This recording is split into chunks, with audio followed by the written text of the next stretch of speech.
The Dental Brief is brought to you by Omni Premier Marketing and the amazing guests who bring wisdom and advice that you can put to use to take your business and practices to the next level. Find us on Facebook and join the conversation. Get ready to grow because we are kicking off the next episode in 3, 2, 1. Hello, everyone. Welcome to another episode of the Dental Brief. I'm excited for our guest today. I'm always grateful when dentists come on, take their time to share with other dentists to help them grow and learn. So we appreciate it right from the start. Dr. Brad Dykstra, say hello to everyone. Hello, everyone. I'm very happy for this opportunity to talk to Patrick and to all of you. Yeah, I know you're a busy guy. You've got a lot going on. We're going to jump into that here in a little bit. Let's kind of start with how'd you get into dentistry? What made you decide to be a dentist? Well, it started early. I grew up on a farm working very hard, and my father said, get an education so you don't have to work as hard as he was working. Sure. However, I learned in the end that actually dentistry is hard work. When I was in high school, I had the opportunity to go to an orthodontist, and this may not be politically correct, but there was this nice middle-aged dentist. He had a lot of assistants doing all the work, and he would go around and check things. I thought, that looks like a pretty good gig. So that made me think about dentistry. In college, I had determined I wanted to be in the healthcare fields in some sort, and either medicine or dentistry, and the doors for dentistry opened to me, and I guess the rest is history. So when I graduated from the great University of Michigan Dental School, I moved to Western Michigan, started to practice, and grew from there. Rest is history, right? So That's absolutely right. Yep. So when you started practice, you were in private practice. How long were you in private practice for? I practiced at the chair for 42 years. Okay. For the last 4 years, I've been just on the administrative or management side. Yeah. So tell me, what made you evolve from that? What made you decide to move from being a dentist, doing dentistry, working one-on-one with patients to getting into more so the business side? What can we call it that instead of the admin side? Absolutely. Yeah. All right. In the early 2000s, I, again, had the wonderful opportunity to work with, first it was Kodak, which now is Carestream. I got to travel the country and Canada speaking on digital radiography and digital photography, because I was pretty much an early adopter and all of those kind of things. And during that time, I met a lot of older dentists who just couldn't see investing in any technology at all. And what was happening, they were letting their practices die. The patients knew there was no transition. The team knew. So in the end, they had hardly anything left. And I thought, okay, there has to be a better way. And then I was exposed to, okay, how about if we make this into a real business? And then my mission became to create stable dental homes for the patients, all the team members, and the doctors. So right. It's the vision, and that's sort of where it started. And from there, it just sort of, I wish I'd done that decades earlier, but it is what it is. Yep. So you talked about, you brought up run like a business, right? As opposed to something that just kind of went away when the dentist decided to retire. Tell me, if you had to do like a side-by-side comparison of this is what a traditional dental practice looks like compared to this is what an actual business looks like. What are some comparisons there? How do you kind of define the two? All right. So in the early days and in most individual dental practices, it's a lifestyle business. Mm-hmm. All right. You're sort of in control of your life. You work as hard as you want. But if something would happen, disability, anything, you're kind of stuck unless you have really good disability insurance. But a business, in my mind, something that can run whether I'm there or not. So you could call it, in a sense, what do I want my legacy to be? Mm-hmm. I want to say we have helped people. And again, now being a little bit bigger organization than myself, we're able to help more people achieve better oral health. And I'm a very firm believer that oral health has a big determinant on your overall health. I even wrote a book on that, The Mouth, the Gateway to Your Body, because the oral systemic link is becoming more and more strong. And my wife asked, well, or others, like, why don't you just retire and sell and be done? And I Sure. said, well, I really don't want to be a Walmart greeter. Yep. Many of people my age that have retired from whatever industry, they find themselves after a year or two, they're volunteering or they're going out getting a part-time job. They find retirement with nothing is not good.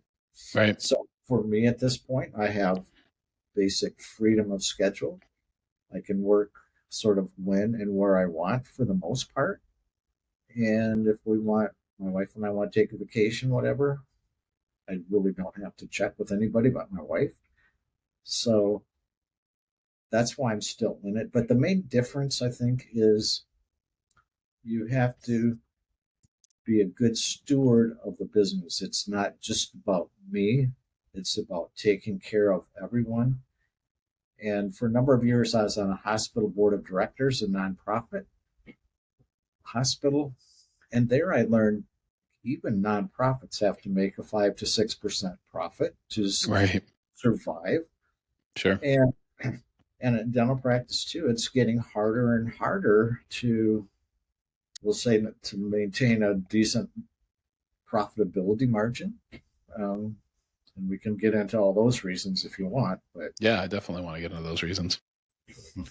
you So ready? let's jump into them. I'll segue by saying, I know you talk to a lot of dentists all over the country. You're very much in the know, very much in the loop. What are some things that are keeping some practices from being profitable? What are some changes that have happened in the world, right, or in the dentistry world that is really affecting practices? And what are some of the common complaints or challenges that you see that dentists are facing? I'll start with ours, which is pretty ubiquitous, I think. But number one, especially since COVID, there has been a shortage of providers, especially hygienists. Also, the number of available associates seems to be. I used to have no trouble at all before COVID, but as a lot of the bigger DSOs have big inroads into the dental school and stuff, they seem to suck up most of them. So, if you don't have providers, no matter how good your plans are, like right now, we are close to what we need, but we still are we are capacity strained by lack of providers. Right. Secondly, I think we've all heard the word inflation, and that's been a big thing, especially in wages. In the dental world, it's been very high. So wage inflation, but then inflation for materials, supplies, utilities, insurance. All of our costs have gone up significantly. And if you're in network with insurance companies, especially Delta being a big one in our area and in most of the US, I think, their reimbursements have not begun to keep up with the increased cost of doing business. Right. Another one, which a few of the big people, I won't say any names, but both dental suppliers and major or two dental group have had cyber security issues. They've been locked down. Right. So cybersecurity is something that we certainly need to take seriously. And then we all know we love regulations. We love OSHA. We love HIPAA. They're necessary, employment law. But things are so much, I'll say, kind of, the pendulum is kind of right now in favor of the employees and all of the above. So we just have to make sure we dot all our I's, cross our T's, which is good. It protects our patients, it protects our employees, it protects the business. Right. But it's not at zero cost. Of course. Yeah, and that cost, there's usually two prices to pay, right? And it's not much different in dentistry. If somebody has some treatment that they need now, and let's just say that it's a filling, being the layman that I am, and it's a couple $100. If they don't take care of that cost right now, that issue right now, 2, 3, 4, 5, 10 years from now, it's going to be Much bigger. Much different, right? And a lot of these things that you brought up, HR issues are a cost. Getting on top of that and in front of that is certainly a cost. It can be really, really expensive. I actually just spoke with an HR attorney the other day that has a pair of doctors that are being sued by a live-in nanny who they were paying as a contractor, who definitely should have been paid as a W-2 employee because she had requirements that were, it didn't pass the litmus test. And she dropped a $500,000 lawsuit on them. And the attorney who's representing the doctor said, well, they're going to pay something, and it's going to be big because they're clearly in violation here. So those things really matter. They can cost you a fortune in the future. Yeah. And, sort of how you deal with some of that is, you don't skip important things. You don't say, oh, it's not necessary. You don't say, oh, we're just small, nobody's going to notice. Yep. And all of our employees are wonderful. They would never do anything like that. Right. Money has a strange way of changing people to do something we wouldn't think of. So right. Yep. So kind of transitioning here, I see there's varying degrees of private practices that are owned by maybe one doctor or maybe even two, that are run like fine oiled machines, right? Just perfect. They've got it down. It usually took them quite a bit of time to get there. Usually they don't just flip a switch and it's all there. And then there's others that are flying by the seat of their pants. Usually that practice that is flying by the seat of their pants is either going to fall short of net income or is going to face way more pain than they need to, right, at some point, or they're probably going to end up moving on. They're going to end up hating dentistry. They're going to, right? All these things are true, right? Yep. And so then there's another option too, which is to work with a dental service organization, right? Or a group, a cohog, whatever you want to call it, that can kind of help you get there faster, right? Yeah. Well, one of the, kind of the generalized questions you sent me is like, my advice right now, I'd say try not to go it alone. It's too complex. Mm-hmm. So either the small to mid-sized group at a minimum. And, I'm not sure that I want to be part of a really, really large group. Sure. But I don't want to be alone. But talking about the smooth, well-oiled machine, I had that for years. But like you said, it took a lot of time, and we were very successful. And I still love dentistry as much as I ever did. Yep. And I was going to say, a lot of days when I'm in the office, I'll see patients who have been with us over 40 years. And to be able to just go in and chat with them, that is, I think, the reward of keeping the patient as really the focus. I mean, we need to take really good care of our team. If we do that, we can take good care of the patients. But everyone wants to be treated like a really important human being. And if we ever forget that with patients or team, it comes back to bite us. Yep.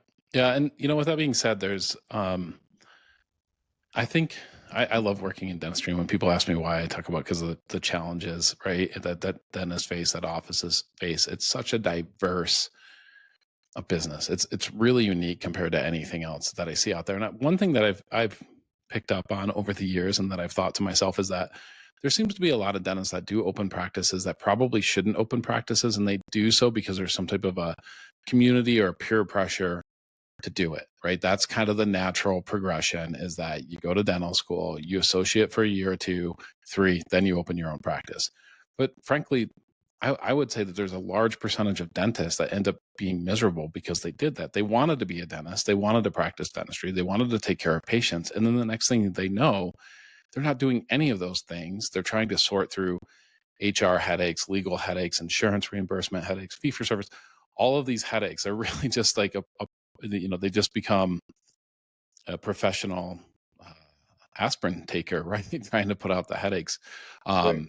I always encourage people that find themselves in that situation to talk to people like you and groups like you that are working with dentists that are helping solve a lot of those problems. Let's talk real quickly about what you're doing now and who you're with now. MySmiles Dental Group, and that's MI like the state of Michigan, Smiles Dental Group. Who are you guys working with? Who are you helping, and who should reach out to you? All right. So right now we have 7 locations, all in the greater Grand Rapids area. Employee count of 90 to 95 on any given day, about 12 docs. But we're in Grand Rapids. We're in a couple smaller communities around it. So we just serve the general population. And Western Michigan is a very, I would say, fairly well educated, decent dental IQ, and they care about their kids, they care about their family. So, that's who we serve as far as a patient base. But who should reach out to us? I think for dentists, if you're sick of fighting the battle alone, if you want to be able to practice dentistry and have a lot of the burdens taken off, especially HR, legal, accounting, payroll, all of that stuff. So we provide all of those things. And so all of our associates are like, in the beginning, many of them think, oh yeah, I might want ownership. I might want to learn more about the business part of dentistry. And a few do, but after a couple of years, a lot of them are like, they love just coming to work, doing their dentistry, going home. They don't wake up at 3 a.m. like I do many times with all these things on their mind that we have to do or whatever. Right. So, and no, that is definitely, that's way different than 20 or 30 years ago. And what I'm not sure about yet is what they're actually hearing in dental school from the faculty. But I know the last few years, a lot of the big DSOs spend time in the dental schools, either speaking or hosting things. So a lot of the dentists now are like, yeah, we can, there's an easy way. And the other thing they're all facing, most of them, is huge student debt. Right. When I hear those numbers, Patrick, I am just appalled. Like, how do you dig out from under that? Yeah. So to me, that would be scary. Yep. And it is. I want to encourage our team to check out MySmiles Dental Group. Again, it's MI, like the state of Michigan, smilesdentalgroup.com. Real quickly before we go, what areas are you guys specifically in Michigan, or are you working with practices all over the country? No, we are specifically in Michigan, all Perfect. within a 45-mile radius of Grand Rapids, which is on the western side of Michigan, not Detroit, the other side of the state. And actually, it's a wonderful, wonderful area. Grand Rapids is known as Beer City, USA. We have some really, really great microbreweries, now also a bunch of micro distilleries. But it's a really good family area, and there's a lot to do, very good cultural and everything else. So that's us. Beautiful part of the country. Check out the website. Feel free to reach out, Dr. Dykstra. We appreciate you sharing today. Well, thank you for the opportunity, Patrick. I appreciate it.